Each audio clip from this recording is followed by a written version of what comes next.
Welcome back to another episode of Space. It is made in a Hollywood basement. Beaming on board is Captain Spencer.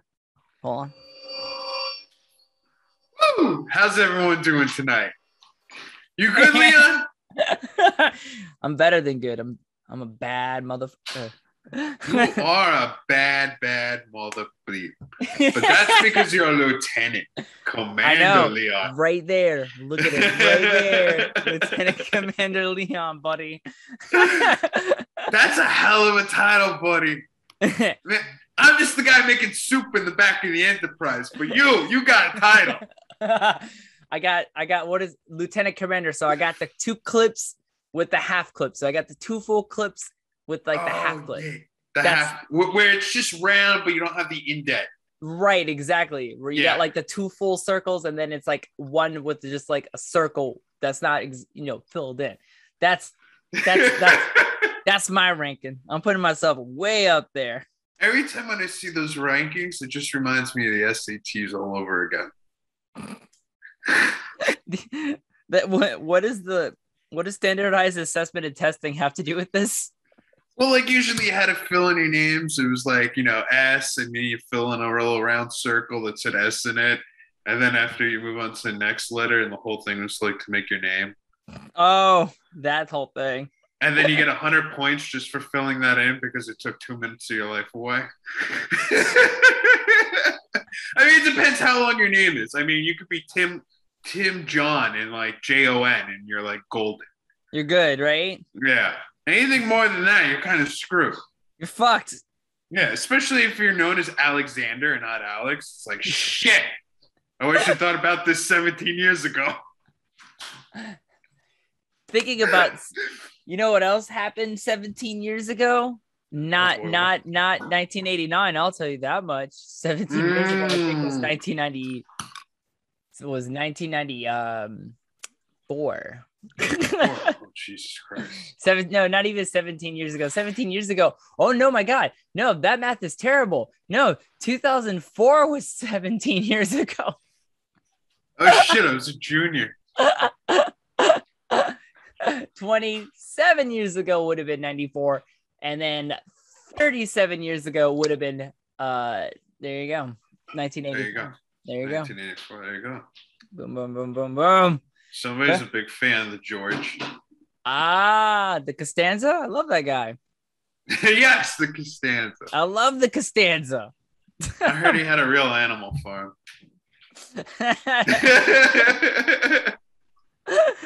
All right. So what are we talking here tonight? It's Star Trek 5. Yes. The Final Frontier. Give us a synopsis. What a bold name. Right? To imply that it's the last movie, right? But it's not, because we got one more. We got one more after this. Oh, we got a whole bunch after this. But it's like the Final Frontier, which makes it sound like it's going to be an epic journey. Like everything else was like a working title. It was like Wrath of Khan. I got this. Khan's coming back with a vengeance. It's like Search for Spock. They're going to go out and look for Spock. What was the third one? Wait, that was the third one. What was the fourth one? Voyage Home, baby. Yeah, Voyage Home. It's self-said. Voyage Home. They're on their way home. So it's just like, to me, it's just like the Final Frontier. I'm like, this is very ominous. Like where are we going to go with this? Like, what's happening? This seems epic on all fronts. And it's got and it's really weird because the whole plot to it essentially is that there's like a televangelical kind of persona that just peacefully takes over the Enterprise, and through doing all this he winds up getting to the center of the galaxy and looking for the theme of life in a way, or looking for God and hoping that he provides whatever he fulfills him. Right. It's like Star Trek the motion picture, but add some biblical tones to it, and we're good. Oh yeah. That is the Final Frontier. All right, man. You ready for some production facts, bud? Yeah, hit me with the production facts. Bam, bam, bam. Oh, all right. Oh shit! I'm getting knocked out over here. So this movie was directed by William Shatner. Not he was. Yeah, he was brought on as it was a contractual obligation for him to direct. You know, he took a pay cut in the last movie. Yeah. And so that he can direct the next Star Trek movie. So he had this, and so he was going to direct this movie. Now, William Shatner's directed other stuff before that. Has he now? What else? He directed episodes of T.J. Hooker, the television series. I believe that. Yeah. He has credited 10 episodes of T.J. Hooker. So before, what is that? 3 years before this movie, or technically 2 years before this movie was into production, right? Mm-hmm. So he's already had some director experience. So he just he got that. Story by William Shatner, Harve Bennett, David Lowery, and David Lowery was brought on after so many revisions. So this is one of the things that I read about this movie is that how much rewrites the script had to go through. You hear about rewrites, right? It's like, oh, okay, we needed to rewrite the script. Okay, whatever. Hey, this one thing. But the reason why there were so many rewrites is because not one person can be satisfied with the script. When you say not one person, are you talking about like productions and like the producers and the director? Or are you talking about like the cast members too? Right. So cast members, Gene Roddenberry, a couple, executive producers, and Shatner himself, and even Harve Bennett. And it was kind of like a mess, because William Shatner's vision was to, at the time, make an allusion to the televangelists at the time that were on TV, who he was very disgusted by. So he thought, oh, that can make a pretty good Star Trek movie. Why don't we make one about this guy and blah, blah, blah, who's kind of this extreme televangelist kind of thing. And that was the original plot. And apparently production heads didn't really like it. And then they said, no, you need to rework the script. So they got Harve Bennett, which Harve Bennett was kind of done. He was kind of done with doing the Star Trek movies, but they pleaded him to come back. They gave him a good paycheck. So they brought him in to treat the script. And still, well, you know who brought him back? Who? Jerry Katzenberg? The way I read it was William Shatner. William Shatner brought him back. William Shatner brought him back. He like pleaded with him because the thing is like, and correct me if I'm wrong here, but Harvey Bennett didn't really feel like a Starfleet like member. You're right. And he was just like, I'm kind of out of here. Spock screwed me over in certain bits. I got a bad taste in my mouth. And then like William Shatner comes and he's like, listen, no. Just stay. One more film. You do it. You come on for me. I'm directing this. Don't worry about Spock. And he's just like, okay, you got this. He goes, yeah. I goes, all right, let me give you one piece of advice. He's like, shoot. He's like, this script sucks. It's a great piece of advice there, Harv. Keep going.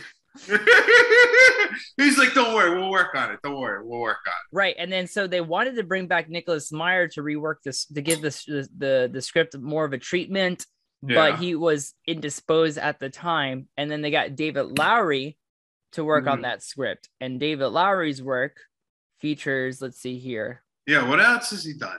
He's done a lot of really cool stuff, man. He did. Yeah, like what? Oh boy, he did the horror movie The Stepfather, Dreamscape. Wait, which Stepfather? The original one from '87. All right, heard that. That's awesome. Money Train, Tom and Huck, Lakeview Terrace, Nurse 3D. He's got a pretty good track record. He's got a good cult following, it sounds like. Exactly. So the story goes is that Harv found a script that he wrote, showed it to Shatner to convince him to let him go in there and write the whole script. Yeah. And that's the story of how that goes.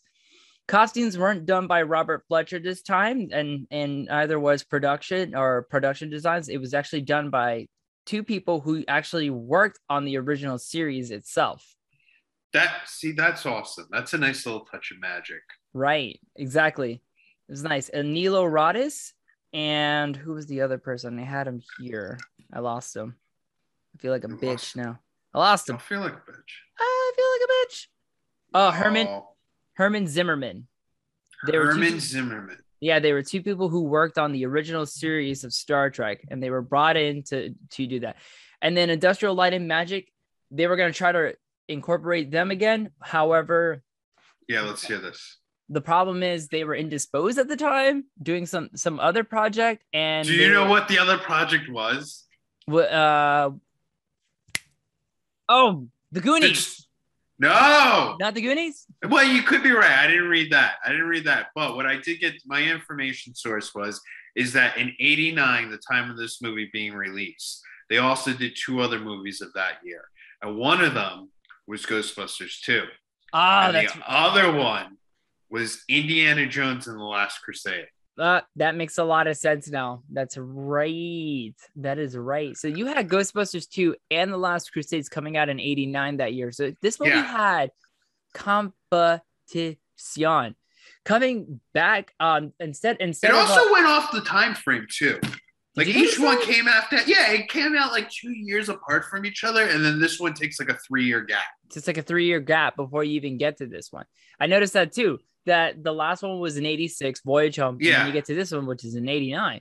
So, but another thing you have to also consider is that in 1989, you already had 2 seasons of Star Trek: The Next Generation. Yeah. People were eating that up. Oh yeah, people were loving it because Gene Roddenberry was back to writing again. Yeah. Being the showrunner, coming up with new stories, blah blah blah. It was great. And then instead of Industrial Light and Magic, they use Bran Ferent's company to do all the visual effects on the movie. It shows. And it shows so much. There are certain scenes where I just go, this is noticeably done in a studio.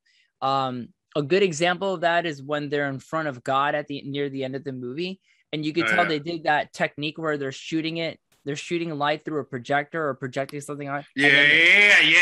I know exactly what you're talking about. Yes. And I thought, I saw that. I was like, oh, that is so. But and the way it was done too, like it gives off like this hokey like sense of feel of like it's Oz from The Wizard of Oz again. like it's just this ominous head that just keep rolling around in blue, and it's got like the Santa look to him because apparently Santa and God are probably like brothers or cousins. They're not the same. I don't. Hey, they could be. Imagine that God is like, you know what? On this particular day, everyone gets a gift. Oh my God. Oh, and then returning back in the editing bay is Peter Berger again, but cinematography. What did Peter Berger do? What did Peter Berger do? Besides make a burger. He edited the movie, bitch. No. I mean, what is his other, like, what other film of Star Trek? Oh, did we not talk? We talked about that before. Yeah, we talked about that. I'll give it again. I'll give it again. You know, if people don't want to. I'm sorry, I got Sybok took a little bit of my memory away from Coach Carter. Cherishing me. He's worked on Coach Carter. Yes. Mommy Dearest. Fatal Attraction. Yes. Those are some of his credits right there. Fatal Attraction's a sexy one to have. Yeah, it's a good so good. And then cinematography was done by Andrew Laszlo. And if you don't know his work, you might know him from a movie called The Man Without a Country and one of my personal favorite movies, The Warriors. I love The Warriors. Walter Hill, baby. Walter Hill. Warriors did it. He even did Shogun. Come out and play. Great. I love that movie. It's just fantastic. Just a fantastic movie. All around. All right. So this movie was budgeted at $33 million. What was the last one? The last one, which was what? Voyage Home? Yeah. That was a huge up. Yeah, it wasn't up. $21 million. So this is now $12 million more than what they had. They only made double in terms doesn't look like it, does it? It doesn't. A lot of it went into retakes, the special effects, and then of course the fact that a lot of the cast members asked for more money on this one. Good, as they all should. Yeah, so it made back only $30 million more, so $63 million, so not even double. No, It just broke. It just broke even. Which this would be considered not a financial flop, but they gave it one more go. So we'll see what happens in that. They didn't lose money, but they didn't gain money. They were like, we could put the money back in, and then the money back in. We'll see what the next turnaround. See what we get, which is smart. Yeah, it's called an investment, right? That's right, baby. And then you got 3 good ones. You got one dead, and you're like, all right, you know what? Yeah. Maybe we shouldn't let Williams-Shatner direct. Although I gotta say, I prefer his style, and we'll talk about that later. But like, I think he gets a lot more shit than he deserves about his about this particular film. Fair enough. And then another interesting thing that happened was that this movie suffered from a lot of production delays and writing delays as well, because at that time was the Writers Guild strike, the Writers Guild of America strike. No fooling. And this was the longest strike by 7 weeks compared to the one that happened in 2005. Was it 2008? I thought it was 2008. I remember the writer strike happened while I was still in college. So I think that was like 2000. TV strike and writers? Wait, is TV strike and movie strikes, movie and writing strikes different? No, this is the Writers Guild of America. And they went on strike again in the mid 2000s because of how network television were making writers write content for the internet, weren't getting compensated for it. Okay, because I remember the first season of Breaking Bad got cut short because of the writer's strike. A lot of things got cut short during the writer's strike, including season 4 of The Office. They only had 12 episodes as opposed to what they were originally ordered, which was 28 episodes. They're probably better off with that 12. So that's one of the things that plagued this movie's pre-production, including failed test audience screenings of the movie. Well, I mean, it's a rough thing to sell. I mean, let's be honest. The first act, you're kind of like floating with it. You're like, yeah, that's what I expect out of a Star Trek film. And then you get to the second act, and you're like, this feels a lot like the first act. Like, can we get some extra spices going on here? Can we add a little flair to this? Yeah. Another thing that they also had problems on was shooting locations on Yosemite and on the Mojave Desert. I'll tell you something. The Mojave Desert was just oozing with Mad Max. Yeah, Did you get that feeling? I literally. First thing, we're bringing it back. It was very Mad Maxian. Yes. I thought that was just me, but it felt that way the whole time. Especially I felt like I was watching Thunderdome. Yeah. Yes, the guy. You're right. Exactly, the guy with the gums. Yes. It's insane. So wait, that actor, what was his name? Hold on, I'll bring it up. Oh, you got the actor's gums? That's see. Impressive. You are Mr. You're the historian of this show. Damn, they don't list him on here as a part of the cast. It's like he had speaking lines. He had to be a part of the act. He had to be a part of it. Yes, you're right. Yohara Spice. Oh God, I can't wait till we get to her scene. Yeah. Let's see. Damn it, where is he? Is there somewhere? He has to be, because he's definitely in the goddamn movie. And you're right. He's the worst henchman, by the way, in this whole series, the franchise. Oh, John. That's right. That's his name, John? right? The guy that the character. Not Job. That character's name is John, right? Because I remember he was one of the henchmen. I'm gonna be honest. This isn't my most enthusiastic Star Trek movie. I have to 100%. I have to 100% agree with you on that one, buddy. If I had to go back, yes, it was all right. I was right. What a great name! What a great sequel title to such a poor deliverance of a movie. I agree. Okay, so I found the actor's name that meets with Sybok in the beginning of the movie, and his name is Holman. He's still alive, born in 1935. Okay. And all his acting credits are, he's got 108 acting credits. Damn. Which features this movie, Wild Side, The Fall Guy, Gunshot, an episode of Fantasy Island, an episode of Charlie's Angels. Ooh. How the West was an episode of that. A lot of westerns, including SWAT, the TV series, Kung Fu, an episode of Kung Fu, just a lot of one-off episodes. Kung Fu, like Bruce Lee Kung Fu? No, like Kung Fu with David Carradine. David Carradine, yeah. That's awesome. Yeah, the man from U.N.C.L.E., The Road West. He's done a lot of good stuff, man. Oh, I gotta check out his work then. Yeah, there you go. A lot of one-off episodes, but you know what? That's what you call a professional. He's very much a career actor. Right. Character actor. That's it. Yeah, that's one. That's career actor too. I mean, that guy grinds it out. He's like a poker player. Yeah, right. He just grinds it out the bills. He's just like, what's the next role I gotta do? Boom. Let's do it, guys. Can you look depressed for the next 18 hours? Yeah, no problem. You got it, dog. Can you look like a disheveled person digging for something in the Mojave Desert really quick while this other actor played by Murdock just comes in? And it's like, here's what I find extremely hysterical about this peace planet that we just get Paradise City in a neutral zone. Yes. Yeah. There's no weapons allowed. But everyone's got these high-tech slingshots.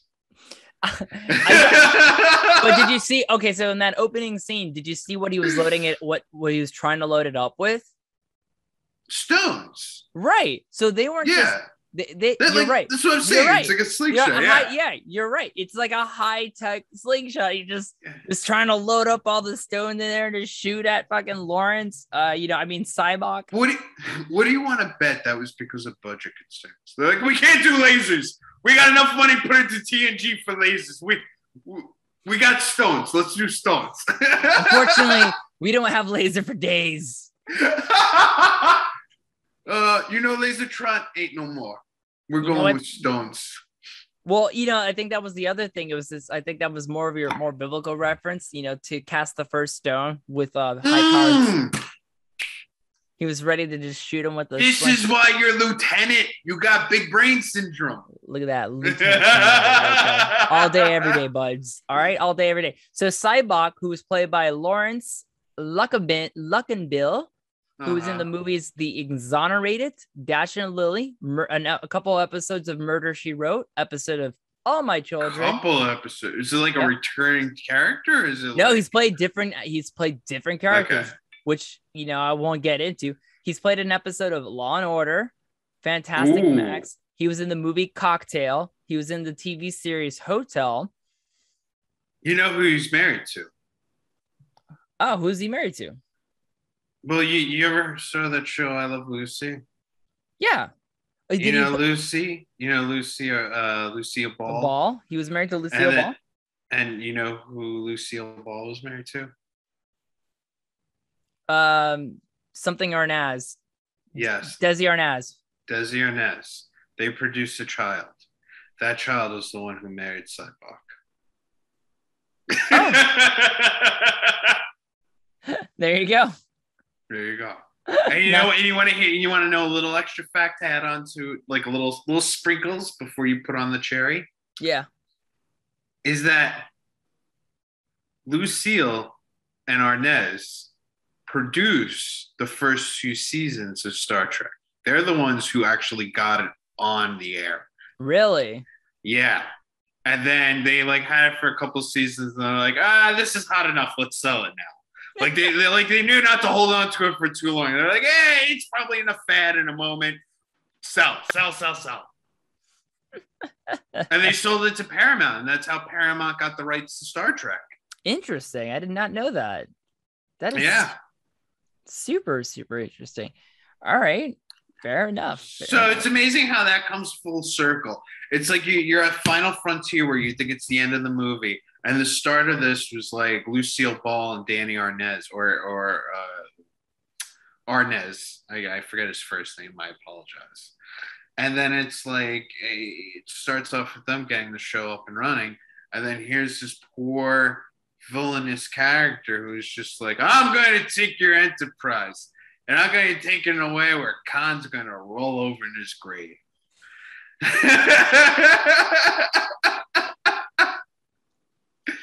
I mean, how pissed off would Khan be? He'd just be like, how'd you get the Enterprise? He's like, oh, I just walked right in.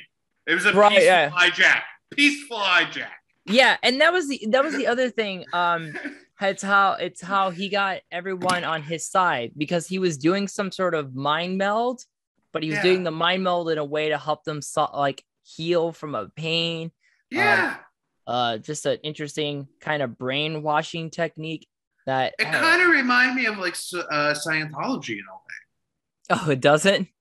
And like in a way, like I mean, and you know, this is I'm calling back from when I can remember of reading about Scientology. Okay. But they have a device that's almost like you ever seen the gripper, and it's like, you know, you test your power, your strength, and with you're referring to the e-meter. Yes. Right. Yes. And that's how that kind of feels to me at certain points. I didn't think this was going to come up, but I'm a Scientologist. No, fully. Yeah, I am. That's absolutely intriguing, interesting.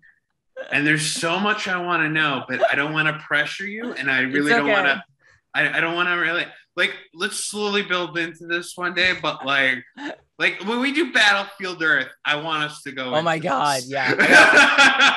Trust me, I got words for that movie. Heard. But I think that's really interesting. All right. No offense. There's no, if you thought you I just want to show respect. I'm just showing respect here. I totally appreciate it. Trust me. I've totally have gotten worse just for, you know, trust me. I get it. I was bad? Was I bad? No. Okay. No. Not even, son. Not even, son. All but right. Like I had worse, and I was like, did I suck that bad? Just to kind of give you a quick how the way the e-meter works, because I've been on the e-meter, so has my wife been on the e-meter. All it really does is that it's finding some sort of spiritual travail. So, you know, you're asked a question, and then, you know, you try to search through your memories, and then something kind of comes up and it's read on the meter, and then it's handled, right? And then you start elaborating, what's this thought you had of like, oh, like, you know, one of them would be like a question like, is there a time that you ever, you know, did something It's like bad? a negative feeling. Right. What negative feeling makes you, and then it kind of balances out into making it feel like a good feeling. Yeah, kind of in a way. It, you know, just not to get super into it, because we, you know, we're here to talk about Star Trek. It's that, but this is my opinion, right, of how I see Sybok kind of operate. Right. I don't mean that as a knock. I just mean that as an observation. So what the whole e-meter does is, like, if you're asked a question, like, can you tell me about a time you did something really bad? Or you try to think, and then you're like, okay, well, I have this one thing that's kind of, and it reads on the meter. And then you take it up and you handle it. Now, the auditor doesn't really he doesn't in any sort of way influences your answer. He doesn't evaluate for you in any way. He goes, okay, that was terrible, or, you know, you're a bad person for doing that. You're supposed to kind of keep going over it in your head, and all they do is they ask you questions. You go like, oh, like, it's like, what was this connected to? Or like, you know, it's like questions like, trying to think. It's usually like, I try to remember this one that I did where it's just like, when you did something bad, it asks who was there, who saw it, you know, who else saw it, who else suspected you of doing it, kind of thing. You kind of, it's all about the who's. Yeah. And you kind of, you know, like, and like, what, you know, like, well, is there anything else to it? And you're like, you know, blah, blah, and you kind of keep elaborating. And then all of a sudden, you know, you kind of have this like moment of like realization about that moment. And you go, you know what, blah, blah, blah. And you have this whole, you go, you know what, that's actually been affecting me my whole life. And that's probably why I hate dogs, because I killed that dog when I was like 8 years old and I didn't know any better, something like that. And then you have this you kind of have this release of emotion from that. But, and you know, that's basically, it's like a little it's like a chain link. So it's like you kind of, you know where it ends, but then you work your way back to the beginning. And once you get back to the beginning, it's like poof. And then it becomes less of a stress, because it's like you finally got to the source of this. You know, I've had sessions where I realized I had a pain. I've always had this pain in my right ankle, And I've had it from like accidents, but then when I went back to the moment of that pain and I thought, and I was really going over it, I had this realization, and like 3 days later, that pain in my ankle that's been there since I was like 15 years old was just gone. It was crazy. I was like, what the hell? Kind of. That's really, it's very interesting. It really is. And if you don't mind me asking, like, go for it. Did you grow up into it, or No. was this something that was introduced to you, did you go out and seek it, like Sybok? 2 and 3. Let's just say that 2 and 3 on Okay. that one. Okay. So I just, I heard about it, and then I knew my wife, when she was just a friend, she was already into it, and then I was like, okay, well, I'll go check it out because I've heard all about it. Plunge more into it. Yeah, she was a part of it. I plunged more into it because I thought it was interesting, but I took the first steps to go check it out because she was listing herself as a Scientologist on Facebook, and I was super curious because of the documentaries that I watched, the episode of South Park, the time. So you were dabbling at that point, and so I was just like dabbling in it. I just I checked it out. I did the like life improvement courses that are like $50 that you could do. Yeah. And then every time they're like, man, do you want to buy this like expensive package? I'm like, no, dog, I'm good. And I just like leave. Like, I'm good. You got enough of my wallet. You got enough of a piece of my wallet. I already gave you like, $50 this week to do this one course. I'm good. Move on with my life. Thanks so much. See ya. That's awesome. That's awesome. All right. But I did Sybok Scientology. There it is. Your words, not mine, but thank you. No, you're welcome. It was a little touch of Mad Max. Yeah. One of the things that I was reading about, and I decided to deep dive into this, is brainwashing as a little bit of the history. So there are ways. It's mostly agreed on that how the way brainwashing works is through 5 steps, right? Okay. First they try to target your strengths, what your strengths are, what your weakness is, who you trust. And then what they tend to do is they go through almost a 5-step process of isolation is 1. Second is attacks on self-esteem. 3, us versus them. 4, blind obedience. And then finally testing. So isolation comes from, telling you, like, keeping you away from your family, keeping you away from your friends, and then, kind of just making you being shunned and not allowing access. And then what they start to do when you're in that state is they start to attack your self-esteem, and then, which tends to invalidate you, and etc. And then they go. So let me get this straight, because, and I don't mean to interrupt you, but I want to make sure I'm comprehending this one step at a time. Is that what you're trying to say is that by cutting that off, you essentially stop the line of connection, right? You isolate it, and when you isolate it, you're almost taking away the power because there's nothing there to feed it. And because there's nothing there to feed it, you kind of feed it some other type of material to adjust to and understand and relate to. Because one of the things that you do in isolation is because human beings, even if you're an introvert, you still socialize in some way, whether it's through like freaking Warcraft internet. Or the internet. Basically the internet, right? Let's just catch all internet, right? Yeah. You may not go out very often or at all, but you still communicate with people online. It just happens. Okay. So people are just very much, we want to communicate. We want to be communicated with, and we want to communicate back. That's how humans really, really function. So by cutting that off, you take away like one of the biggest parts of a human being. And then they come in there. But you're taking away their biggest fear, it sounds like. Their biggest fear of what? Or their biggest obstacle of whatever it takes to have them feel their own nirvana. Right. You're like, am I wrong? No, I see. I think I get you're saying because you're saying it's because if they take away, then it's like, hey, now we're allowing you to communicate again. And it's like, what? This whole barrier is gone now, and I can. Well, you're communicating in your own way. Right. And then, but then they attack on self-esteem, which is to lower down your self-esteem, making you, and now this can be done in so many ways, including sleep deprivation, verbal and physical abuse, and embarrassment and intimidation. All right. listen. I'm gonna put it this way. I'm very fascinated, and I think we kind of like unscooped something that could either be put onto some other podcast underneath this production umbrella, or we go wait to Battlefield Earth. But like, I'm like, I hate Jones in again. I watched that movie recently, and it's so bad. No, but that's the thing. Let's talk about how bad it is. It's like, so that could be our '90s film. All right, fuck Demolition Man. We'll just do that. I should read the book one day, just to get like, oh, here's the differences, guys. Exactly.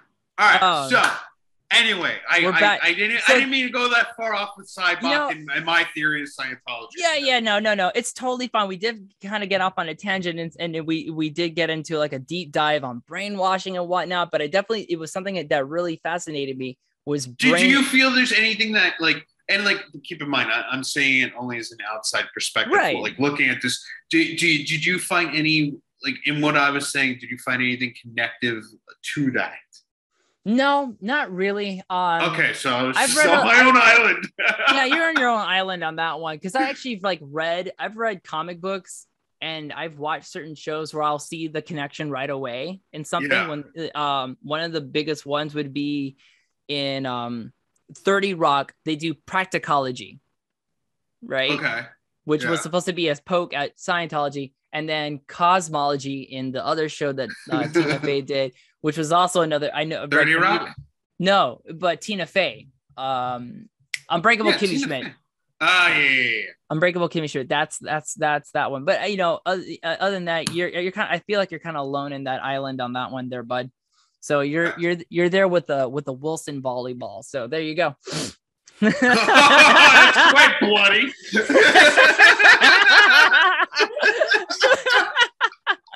Oh my god. So he did a lot of. This is what a bad movie does. We segue into other things. Because you really did need a lot. Because like the plot of this movie kind of just trucked along, and even parts of my wife was just like, wow, this is kind of a boring movie. And I go, look, it really is. Do you know what this movie has a connection with Total Recall? Oh, yes. Oh, damn it. You got this as a fun fact? I thought Come on, hit me. I had it somewhere. Come on, Batman, hit me. There's a connection to Total Recall. It's of David Warner. Who plays the former Starfleet guy? I was thinking about a different point of view on this. Oh. So in the Nubian 3, like there's a bar and you see all these feline cats that are like dancers. And there's the one that has a yes. I thought you were talking about one of the actors. You're right. You had the 3-boob woman, the 3-boob cat woman. Feline creature who was played by, and I had her in here as well. Oh, you had the actress's name? Oh, you're awesome. Who is it? This is why you love story. I said that before, but I'll say it again. Nope, not Cynthia. Cynthia Gouw played the Romulan. Let's see. I looked her up twice by accident. You know what? The woman is a stunt actress. That's all I have. She was a stunt actress. She's been in a number of films. Mm-hmm. Just not even a lot, man. I ended up. But like a good handful and a chunk of time. Yeah, a good handful to kind of say, you know what? She did her part. She got what she needed. At least in terms of the. She paid the bills. Yeah, she paid the bills with doing stunt coordinations and whatnot. That's awesome. So Star Trek. I respect that line of work so much. I agree. The woman that played, what is it? The stunt double for what's her name? Mila Jovovich. You know how she lost her arms. Resident Evil. In Resident Evil, yeah. Yeah, okay. She lost use of her limbs. I think she had to get amputated at one point. The stunt actress? The stunt actress, yeah. She actually was trying to go into litigations with the production in the studio for putting her in danger. I mean, yeah. I would be too. Let's see. Hey. Cannot find. Oh, the Catwoman was played by Linda Fetters Howard. Ooh, Linda Fetters Howard. She is. That's a good stage name. She is a stunt actress, which included The Relic and The Rocketeer and Peacemaker. I love The Rocketeer. That's a great movie, bro. Right? It's like a gem of a Disney film. Underrated film. Came out in like the early 90s. You're right. It's a great. Timothy Dalton, like a Bond as a villain? Fuck yes, sign me up, right? All day, every day, man. All day, every day. And then, but the Starfleet guy was played by David Warner, who's got so much acting credits. The guy TMNT2. 225 acting credits, which includes Teen Titans Go, Mary Poppins Returns, The Alienist, You, Me, and Him, The Amazing World of Gumball, Baldur's fucking Gate, Inside Number 9. If you ever seen that, it's a great series. Midsummer Murders, Mad Dogs, The Black Death, an episode of 6 episodes of Doctor Who as Lord Aslock. You take great joy out of that one, don't you? What was that? You take great joy out of that last credit, don't you? What, the Doctor Who? I fucking love Doctor Who. I've been watching. I knew. I could hear it in your voice. You were just like 6 episodes. It was so good. You have to watch it. David Warner is a great actor, and I'm not just saying that because he was a Doctor Who. I'm just saying because he's a good actor. He's so good. It's like I love Mark Hamill. He's such a good actor, and it's like I'm not just saying that because he was like Luke Skywalker. I'm saying that because he was the Joker. He was the Joker. Okay. He was Skips on regular show. Okay. He's got great acting chops, I'll tell you. And then finally, in that trilogy of Romulan, Terran, and Klingon was Cord, who was played by Charles Cooper, who was in the wrong. Oh, wait. Sorry. Is he the one in Teenage Ninja Turtles too? Charles Cooper? Yeah. They're one of those. So you had the Klingon. You didn't have the Vulcan. What's the other name for the Vulcan? The Romulan. And then you had the dude. Yeah, the Klingon. The Kling. No. The Klingon. He's a drunk. I got it. We established him. Then but we didn't go over his acting credits. Charles Cooper. We went over David Warner, who played the human on that. Okay, that guy was in Teenage Mutant Ninja Turtles too. You're right. That's where I know him from. There you go. Literally, that was the only thing I was missing. Charles Cooper, who played the Klingon, the drunk Klingon the entire time. He's been a number Alfred Hitchcock's, Peter Gunn, The Lawman, Lawless Years, a lot of like old Western TV series. So that's a lot of his where his acting chops or his acting career goes into. Sounds like this was a payday for him. Yeah, and then Cynthia Gouw, and then unfortunately Cynthia Gouw, who played the Romulan, she didn't have much in her credits. Unfortunately, she only has 9 credits, which include Freddy's Nightmares, which was a TV series, so it only did 1 episode. The Serpent's Any correlation with Nightmare on Elm Street? No. Okay. Big Man on Campus. Actually, Freddy's Nightmares is actually a part of the. It's not canon. An episode of Matlock and. It's on canon. It's not canon. It's legendary version. Legends. It's Legends. Legends version. Okay, so Cynthia Gouw didn't have much in terms of.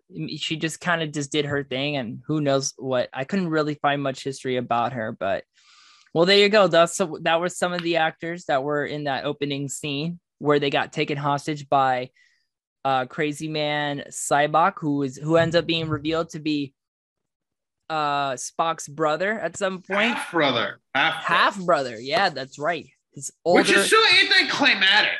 Yeah. It's like, why did you do this? It's like we did it because it had to be a way so like Kirk could just easily give over the Enterprise. Right. And then that was the other thing that McCoy and not McCoy, Bones. Bones, but I'm trying to remember the actor's name. DeForest Kelly.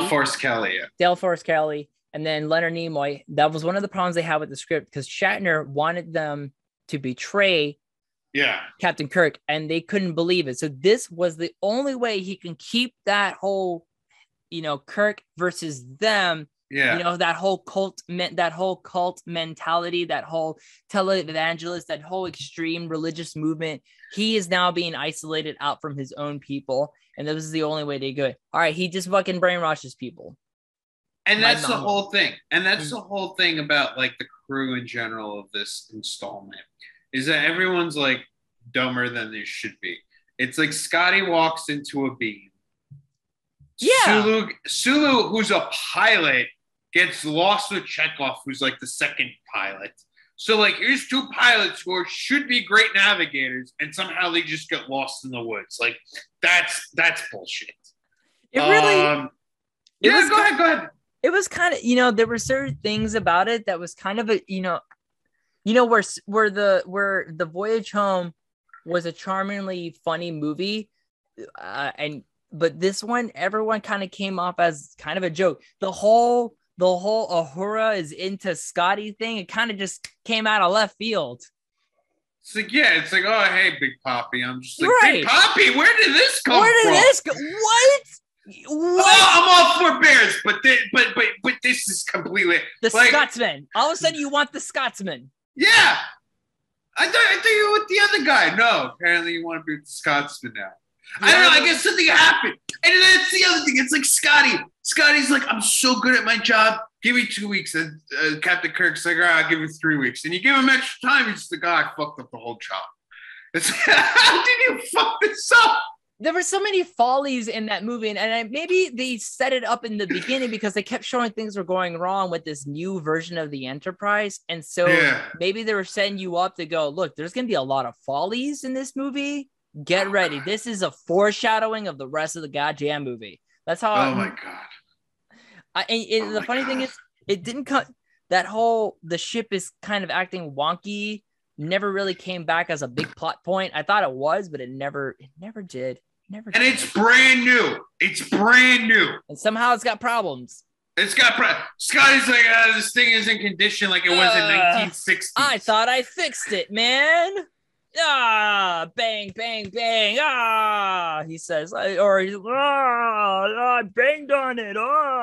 You take such a great character that was like, had such a prominent role or a degree of a prominent role in Wrath of Khan. And how he loses his like nephew and everything, he balls out crying, and then you take it to this simpleton that we see in the fifth one. You're just like, it was comparable. Why are you insulting my intelligence? It was comparable to how the way sometimes men are depicted in certain female lead movies. Have you ever seen Brave? You mean the Disney movie? Yeah, Pixar's Brave. You know how like the father. Oh, it's Pixar. Okay. Yeah, it's still Disney. Oh, it's still Disney. You know how the father just comes off as this like very silly, very kind of like lovingly dumb person, and then the boys are also lovingly dumb kids, and you're just. I go, come on, you're telling me this guy can't be smart? I mean, this is Scotty. One of the best chief engineers to be in Starfleet. Okay. This guy in the last film taught somebody how to make fucking 3 inches of something that could be penetrable towards water into 1 inch with aluminum. Okay. He teaches them how to make some aluminum shield. He creates a weapon of bird of prey ship into an aquarium. Right. I mean, like, he's really hitting off in all cylinders in last film, even though it kind of goes under the radar, and you do see it, but like the guy's just working on all cylinders.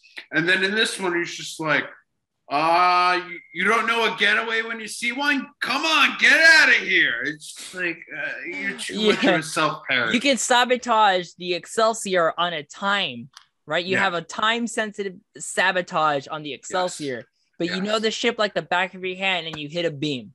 Yeah. But then again, this is a new... No, all right, I'll give it to you that this is a new Enterprise, so certain things have been changed. But still, though, like, you're right. 3 weeks. You had 3 weeks to remember, and he's lower deck. You're upper deck. I can understand you're a little bit discombobulated. You don't know where you're going. I'll give it to you.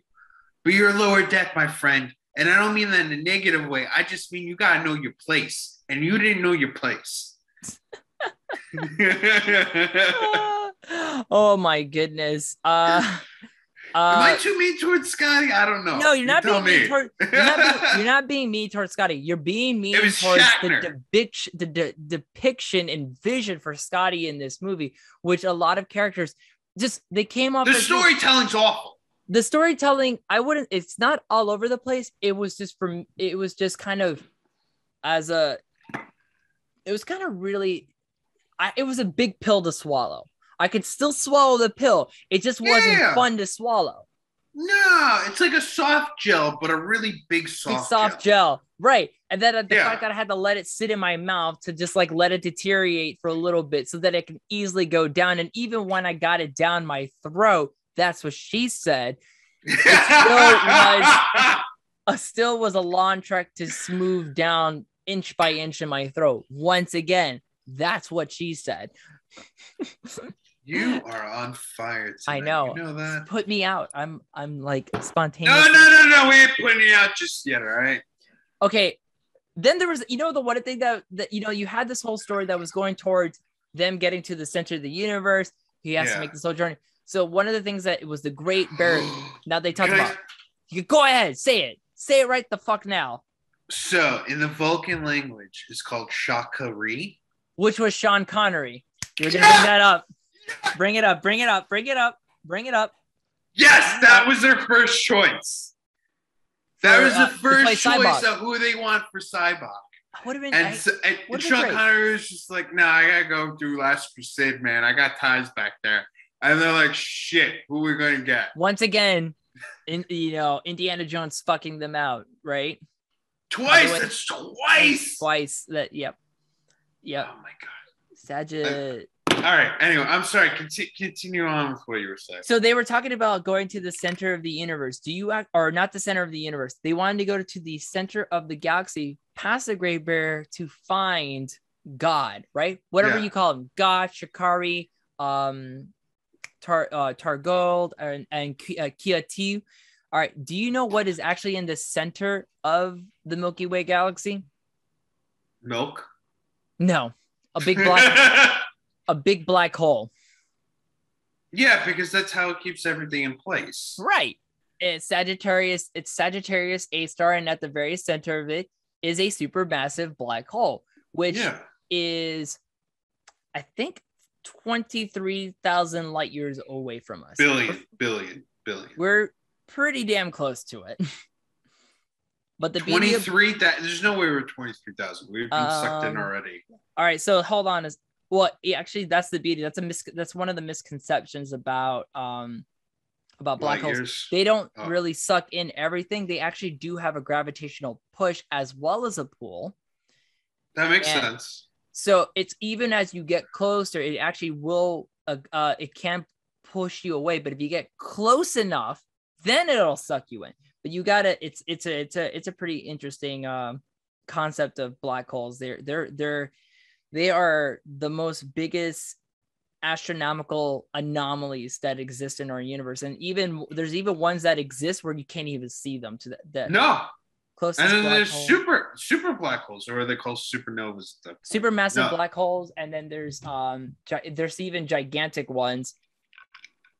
Let's see, closest black hole to Earth. The nearest black hole is. Wasn't it always moving? 185,000 light years. No, that doesn't seem right. I thought it was closer than that. Anyways, we're not terribly far from a black hole. Just so you know, that will help you sleep tonight. And so that's literally that's at the center of our entire galaxy, is that supermassive black hole. But I will tell you about one of the things that was pretty uneven for me, and that sometimes I kept forgetting about, was this B story about the Klingons. Oh, the pirates. The pirates who were going to go they're still it's amazing. In TNG, they actually got like a whole like mythology laid out. Bless you. Thank you. And when you go back to the movies, you're like, yeah, they're still primitive. And it's just like, wait, I'm confused. Are they this or are they that? That's not the first thing that confused people about TNG and Klingons, or TNG, Star Trek fans in general, who are coming in from the TNG series. that was also the use of the TNG theme song in this movie. Now, granted, no, it was in the first one though. Exactly, you're right. It was Jerry Goldsmith. Jerry Goldsmith made it in the first, but that was his return. You're right. He was in this movie. He did compose all the music for it. We never went over that. We should have talked about it, but he came back for this one. You're right. However, after this first movie, they never used that theme song again until now. So you're talking 10 years. A 10-year gap where that song was not used, right? Yeah, and you're absolutely right. And the only people that were using it was the Next Generation as its theme song. So it confused a lot of moviegoers. But you got to remember, I mean, like with the motion picture, it had such a bad stigma that like that's why they didn't hire Jerry Goldsmith again. That's why they got James Horner. And then they had the success off of that. And like, all right, let's get all the same players again and do it again. And they're like, we can't get Nicholas Meyer. It's like, fuck it. We'll get Leonard Nimoy. And it's like, we'll see how that works. And then after they're like, fuck it, let's do it again. And then like what I'm trying to say is like Jerry Goldsmith was just part of a bad crowd, but he wasn't a bad apple. Right. And then he comes back and he's part of a bad crew again, but he's still not the bad apple. Oh my God, that is fun. But you wanted to talk about this, but the Klingons were played by Todd Bryant and Spice Williams-Crosby, who's not a direct descendant of Bing Crosby, like actress Denise Crosby, who was in TNG as, go ahead and finish that. No, actually, you stopped. All right, fine. Lieutenant Tasha Yar from the Enterprise and the Next Generation. Oh, is that right? Yep. So this is like her sister-in-law or a cousin-in-law. She, Spice Williams, who played Vixis, the sort of the first crewmate of the Klingon pirate ship, that really jacked up. She's a bodybuilder. You know who was originally going out for that role? China? No. She didn't have the physique yet. Okay. No, it was not Cat Williams. Caitlin Dar? From Sex and the City. Oh, I don't know who you're talking about. The one who played Samantha on Sex and the City. I never seen Sex and the City, man. You've never seen Sex and the City? You're talking to the wrong gay guy. You don't have to be gay. You just have to be gay or a New Yorker, I guess. Oh, of course. I'm neither one of those things. Oh, shit. What do you got there, Scotty? It's just a tripod.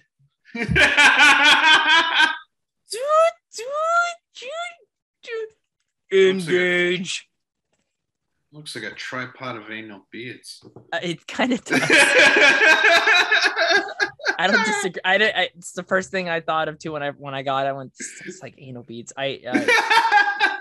You're very much plug for her pleasure. You know it, dog. Who was up for that role as Vixis before they got Spice? Beats Glenn Close. Glenn Close. What? So I thought it was really interesting. I think there was other Crosby people who played in Star Trek, and I can't name them, but yes, definitely Denise Crosby, who played Tasha Yar on the first season of TNG.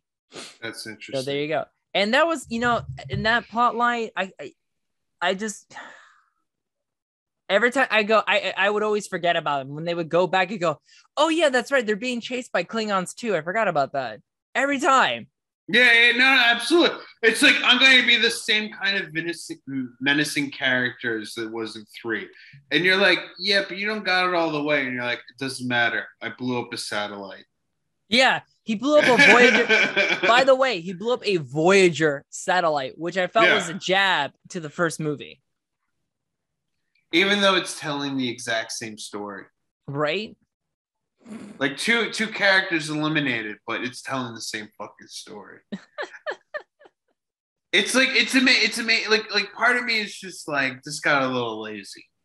This particular one got a little lazy, and they punched it up the best they could. That's why they gave it Final Frontier, which is like, what a great title for a movie. But again, as I said in the beginning of this podcast, like, it is the most the title for that movie is so underutilized for the actual film that we watch. Yeah. It really, really was. And then when they met God and they did the whole, because originally when they met God and they got past the Great Barrier, there was supposed to be a bait and switch that the person that Sybok was talking to the entire time was actually Satan. Yes. But they took that out. And then there was supposed to be a rock monster. And there was also supposed to be a rock monster, which was not, because they didn't have the budget anymore. No. And William Shatner begged for it. He's like, William Shatner managed to bring Harvey Bennett back and George Takei. And George Takei had a long-standing feud with William Shatner. He's like, this guy and I, we don't jive together well. We're just two different ends of the spectrums. And then George Takei was like, let me tell you something. We're still two ends of the spectrum. But having him as a director, that guy makes you feel really good as an actor. Which I think kind of says a little bit more positivity about Shatner than what is to be said of this whole movie and dumping so much shit on Shatner. You're right. And that was the other thing. It's like everyone was saying how pleasant it was, like a pleasant experience to be on production. There wasn't any really bad hiccups except for things that halted production that were just out of everyone's control. Yeah. It would have been smooth, but then it was just a movie plagued by these plot, the storytelling. Yeah, they had a poor story. They had a poor plot. Like I said, Act 1, great. Act 2, you feel too much like Act 1. And then we get to Act 3, and that gets suffered by the special effects. And that's why ILM is non-existent. Like, it's not existent because they're preoccupied with two other jobs. But, like, there's always something suffering within the other two acts. The first act works because it has the capability to do so. Once you get past that point, you don't make up. You don't come back to the audience for that. You start losing them every moment of the way afterwards. Yeah, and it really did lose me along the way. I would have to really push myself into really watching this movie, especially until we got to the part when we got to God, who was played by George Murdock. That's a great name, George Murdock. You may remember him from Say It in Russian, Man in the Chair, One More Round, an episode of CSI. An episode of CSI. He was in Orange County with Jack Black. He was in that. Ooh, an episode you don't mention Colin Hanks. You're like, just Jack Black. Just Jack Black and Colin Hanks, baby. Malcolm and Eddie, The Gregory Hines Show, Team Knight Rider, Scorpio 1, Anarchy TV. He's got a long. What's Team Knight Rider? He was on an episode of Seinfeld. I don't know. He was on What episode of Seinfeld? It doesn't say. No, fudge. Yeah, it doesn't say. He was on an episode of The Nanny. Oh, I love The Nanny. I love The Nanny. Yeah, and Lois and Clark, The New Adventures of Superman. He's got a long list. He was even on the Batman the Animated Series in one episode. Boss Biggest is who he played. Greatest animated show of our generation. Yeah, I don't disagree with that at all. It was a very good show, and it still is to this day. All right, so that about does it. Oh, it does so much. Yeah, that about does it. Because, you get to that whole part with God, and then it ends up being a thing. Sybok sacrifices himself. Yeah. The Enterprise goes back. You get the ending of the third act is the same as the beginning of the first act, which mirrors the whole life is but a dream, row, row your boat, and we close. And that is the final frontier. I gotta say, everything you said is absolutely great. Absolutely perfect. Pitch on. I feel like I want to say two things about this film. You get to say two things, and that's it. William Shatner doesn't get enough credit for his style of directing in this movie. Mm-hmm. Because the plot takes it back down so low and his name is attached to it. There's a reason why he doesn't get enough credit for what he does on the other end of the spectrum. Having said that, I think the second part to it is that having William Shatner direct a Star Trek film is absolutely balls wall to the extreme as possible and absolutely entertaining in the most respectful way. It's just kind of like this, Voyage Home, you could say is a stoner film, but this one in particular, you could be like, this is another form of he got version where his co-star Nimoy, where he got Search for Spock in the Voyage Home. In this case, Shatner just got dealt a bad hand. And then every time he got another card dealt to him, it still wasn't, he couldn't make anything out of the hand afterwards. And Absolutely. And I'm not saying he did bad as terms of director. The movie moved along. It did. It had a point A all the way up to a point B and everything in between. It moved at its pace. It's just that it wasn't very grabby. And the problem, and one of the things that I really, really saw with this movie is that the script went through so many rewrites because every person wasn't satisfied with it, from producers to Shatner himself, to Harv Bennett, to the test audience, to the actors. No one was satisfied with one script, so they just kept rewriting it. And then you got this at the end of it, and it just wasn't that great. No, it was a piss poor attempt, and like I don't know, so many great elements are built up behind this movie, and then once you finally get the product, you're just like, what is this? I don't want this. And if I had to really put it out there, it's the lowest on my list. My list still stands as it was in the last episode. With it, here we go. Is this higher than motion picture? This is, motion picture is higher. I'm actually to a point that I'd rather put the motion picture in its own category to keep it separated from the rest of the list, because if I move it down lower, everyone's just going to think that, oh, you don't really like that movie. No. It's just that when you really compare it to the rest of the films, it stands out on its own, and it's a different kind of movie by comparison to the rest of the film series. 2, 3, and 4 is so interconnected in their own way that before and after is almost like it's isolated in its own film, right? And it shows like 2, 3, and 4 is its own element, and then it's like you get the motion picture, you get the Undiscovered Country, and then you get this The Final Frontier. And there are 3 individual journeys that are all separated from the rest of the movie, right? The rest of the franchise, right?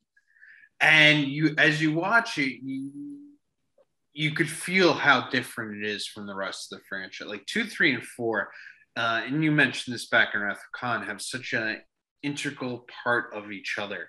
Like the transformation of Wrath of Khan being such an adventurous journey, and then the third one is a whole epilogy of like what goes on after the death of someone, and then the resurrection of them. It has its own little somber ending that starts off with a new beginning, and then you got the fourth one where it starts off where the somber ends, and the beginning has a more joyful view, and that's how you carry on.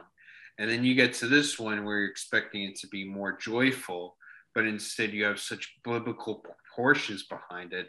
It's blasphemy that the screenplay was even written to begin with. Yeah, and I really do felt like if they had the right writer, this could have been a really good. This could have been a really good movie. It wouldn't have been as great as. Would you prefer Nicholas? If Nicholas Meyer came back on, if he wasn't so preoccupied doing, I think, Time After Time, or no, he was doing The Day After. It was The Day After. Okay. Yeah, if he wasn't preoccupied doing that movie, I think we would have gotten a better movie than what we did. It wouldn't have been great, but I think it would have been a lot more grabbing, enough for me to go, okay, I'm into this. Yeah.